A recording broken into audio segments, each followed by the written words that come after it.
Servus in Vienna. That's how we say hello. Welcome to Vienna, the former capital of the Austro-Hungarian Empire and home to many great thinkers and artists. And among them, Gustav Klimt, who has painted with the kiss probably the most iconic image and picture in Austrian history. Right now I'm standing here at the Museum Belvedere, which exhibits the largest collection of his paintings. And there is one specific person who has a very special relation with Gustav Klimt. It's Maxi Blaha. She's an outstanding actress, and now she will take you through a tour through his holy halls.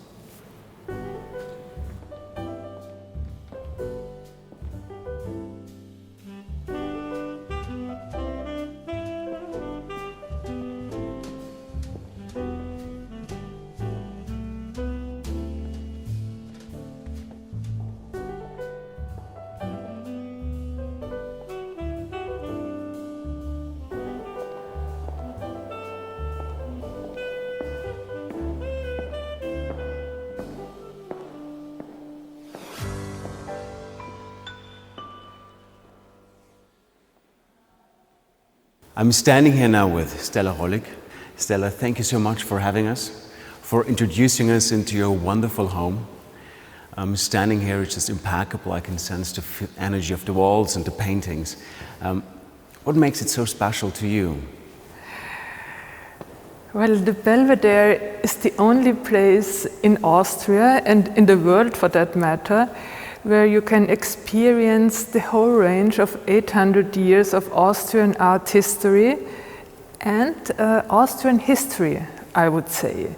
We are here in a palace which is almost 300 years old, and we have the chance to experience an art collection which spans from the Middle Ages to post-war art in the 20th century. That is incredible. I'm stunned, and it's a very good reason to come here. It is also the best place if you are a fan, and I think most people who are interested in art at all are. If you are a fan of Gustav Klimt, you have to come to Belvedere because we are lucky to have the largest collection of Gustav Klimt paintings in the world. Among them, the famous Kiss, which attracts more than 1 million visitors each year to Belvedere. You just said it, 1 million visitors are coming every year, and I suppose they're coming from all over the world. So it's a very international place. What does that mean to you? It means a lot because we are very aware here at Belvedere that we are speaking to diverse audiences, very diverse audiences.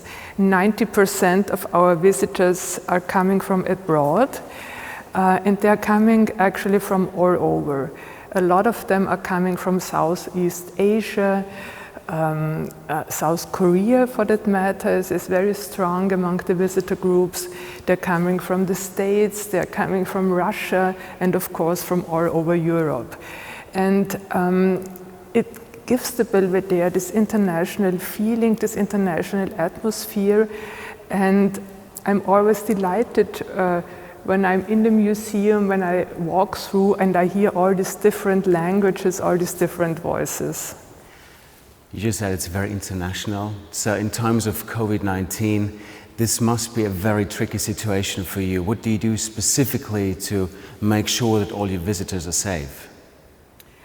Oh, of course, we follow all the rules and regulations which have been set up by the Ministry of Health, starting with mandatory face masks and obeying the highest standard of disinfection, no large groups in the building. So we really want to make sure, and we do make sure, that the visitors are safe here.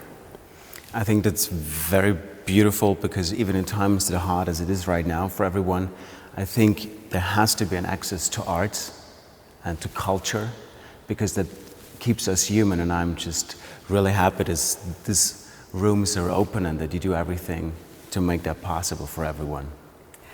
Oh yes, and I mean, you have mentioned it. It's an outstanding situation, and I mean, unfortunately for us, the visitor numbers have significantly dropped because international tourism is no longer existing in this moment.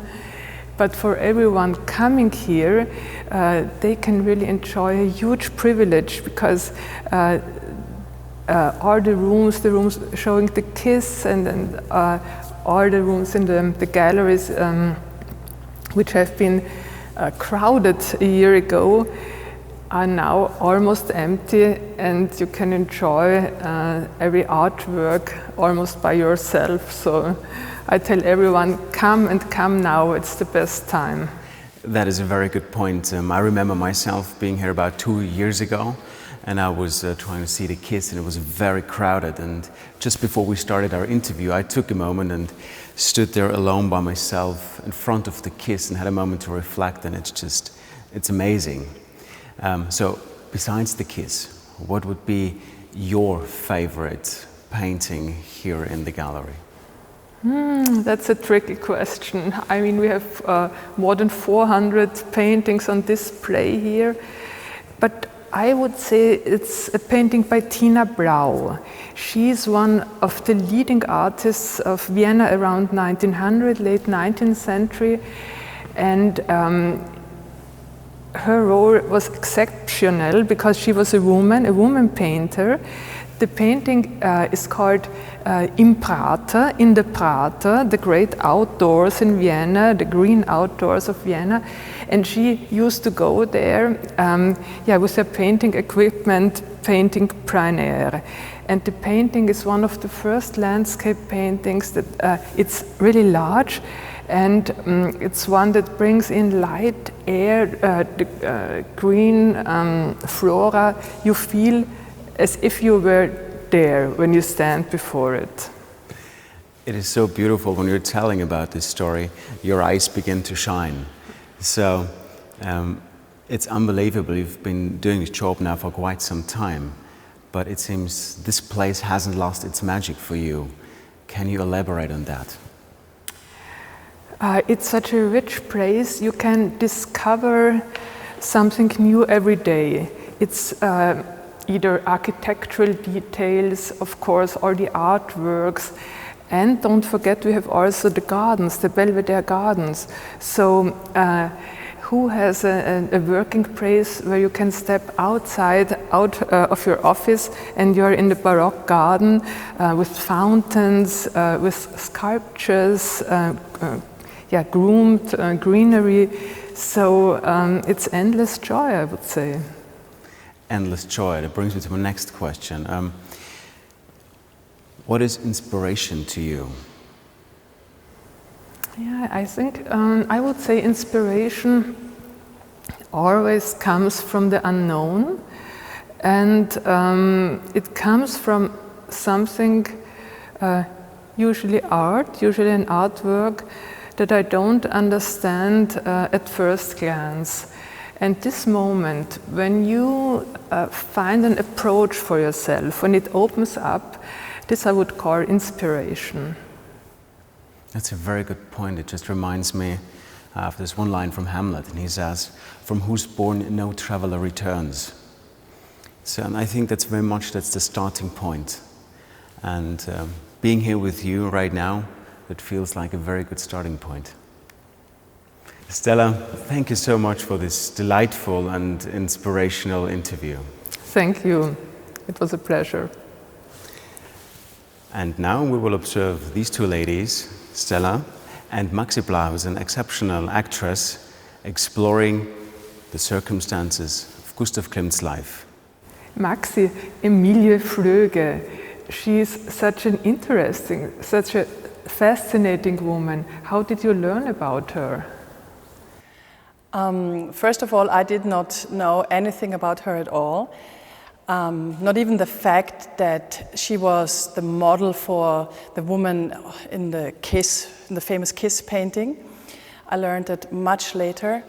I heard about her at the Lake Attersee, where they used to go on vacation together. Emilie Flöge, she was not only his model in this one painting. She was a radical fashion designer, and she was his business partner.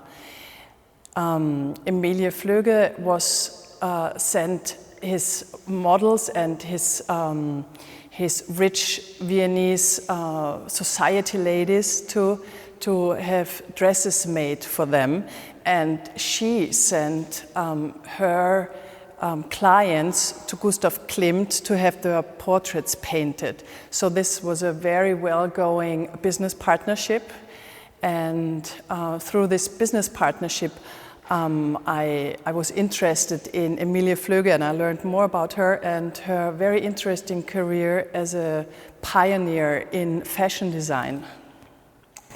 And I understand that Gustav Klimt and Emilie Flöge, they had a very unconventional relationship, especially for the first years of the 20th century, for this early time, because they were really interacting on the same level. And I guess this was a specific point that you were interested in. But how did you get inspired to develop a one-woman play about her?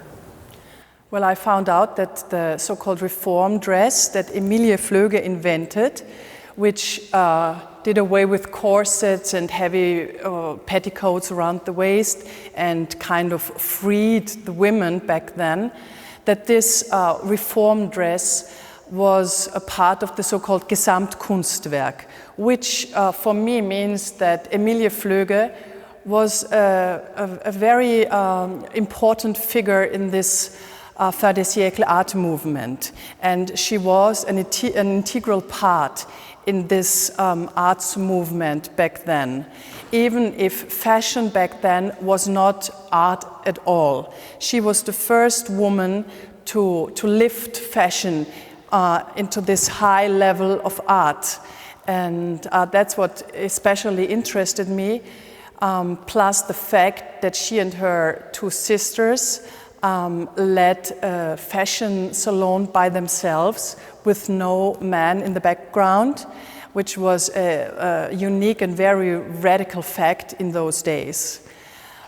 I also admire that her reform dresses were the ideal backdrop to all this Jugendstil jewelry, to these pendants, necklaces, and that she became, through her art and her fashion, a part of all these paintings, for example, because Gustav Klimt inspired her with his paintings, but it's proven that also in his paintings the inspiration clearly came from her dresses and from her patterns.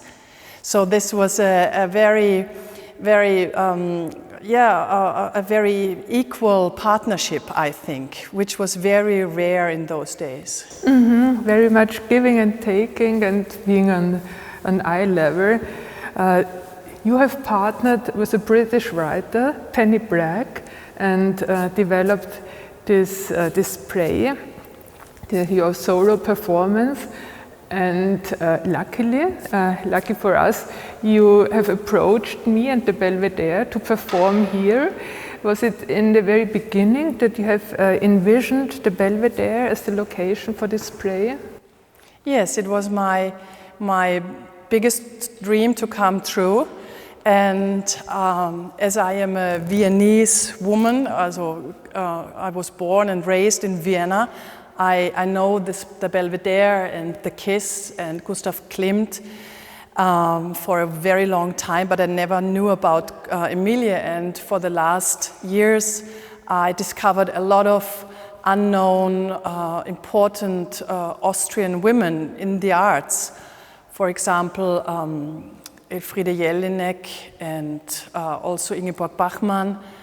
And so Emilie Flöge came to me as a sign, as a present, and so did the Belvedere, of course, which is the ideal setting and backdrop for a one-woman show, of course. And I was very thankful to the Belvedere, and I still am, because it helped me to bring Emilie Flöge to a broader audience. I started here with very successful performances and had the chance to go abroad to many other countries and bring Emilie Flöge and Gustav Klimt around the world, which is a great privilege and which I'm very thankful for. So, Maxi Blaha, again, thank you very much. Thank you, from my warmest heart for this great cooperation. And let's do something else together in the future. Thank you, Stella Rollig, for the opportunity to show my play here, and also to the whole staff of the Belvedere who treated me very well. Thank you. Our pleasure. Around here, inspiration is everything. And now I'm truly excited to announce Maxi Blaha, who will be showing her version of Emilie Flöge to us. Enjoy. That bare shoulder, I used that a lot. A cutout to reveal another material across the shoulder. Good design is not about flesh, it's about decoration. It's about covering the body. Of course I'm dressed. I was not one of his models. Always naked, always so accessible. He's wearing a smock, but not a blue one. He's wearing an exquisite smock of gold. The dress I am wearing, not one of my designs, the flower pattern more suited to a painting than to a woman's body. My eyes are closed, as if I'm blissfully asleep, tranquil. But this position, ridiculous. This position always was ridiculous. My feet over some sort of abyss, kneeling so that Gustav could bend over me and kiss me from above. Gustav never cared that I was taller than him, but for this painting he wanted a classical pose, a tall male figure bending over a suppliant woman to suggest sublime love. And for this, apparently, he had to be taller. My left hand is curled gently around his right. My right hand, I'm not sure. It's ambivalent, not quite touching his flesh, perhaps. Ambivalent. But who is hanging onto whom? Is he supporting me, or am I holding him up, keeping him away from the edge? Maxi, thank you for this outstanding performance, and hope every one of you enjoyed it as much as I did. Later on today, we will meet at the Schönbrunn Palace. But before we go there will be a panel discussion, #AustriaCares, where we will highlight the measures we take to make sure that you're all safe in these difficult times.